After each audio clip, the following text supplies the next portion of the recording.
Salam kapatid, ikaw ba ay may pangarap pero parang paulit-ulit na lang na walang nagbabago? By the way, this is Alibiste, Air Force by profession and negosyante na po ngayon. Siyempre, una, kulang sa goals. Minsan, kadalasan sa atin wala talagang direksyon, yung bang mindset na kung saan na lang dadalhin ng agos. Kapatid, remember, pag walang naging plano ay wala ding progress.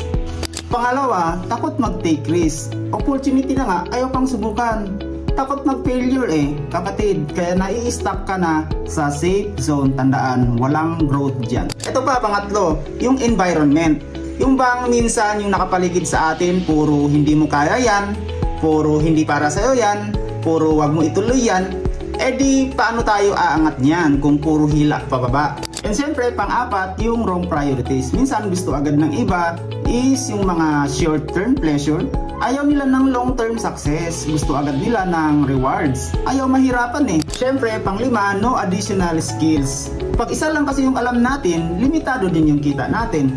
Pero pag nag-i-invest ka sa mga skills, mas maraming doors na opportunity yung darating sa'yo. Siyempre, pang-anim natin, yung dependency mindset. Ito yung pinaka-nagustuhan ko.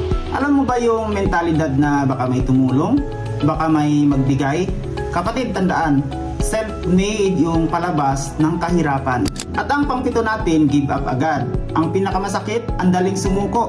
Ayaw mahirapan. Ayaw na agad. Kapatid, ang pangarap natin, sinusungkit yan, hindi hinihintay. So, sana may natutunan kayo sa pitong yon. And syempre, it's time to shift. Mahirap man, pero hindi impossible. Kapatid, huwag niyong kalimutan i-follow. Sana ibigay na rin yung breakthrough mo.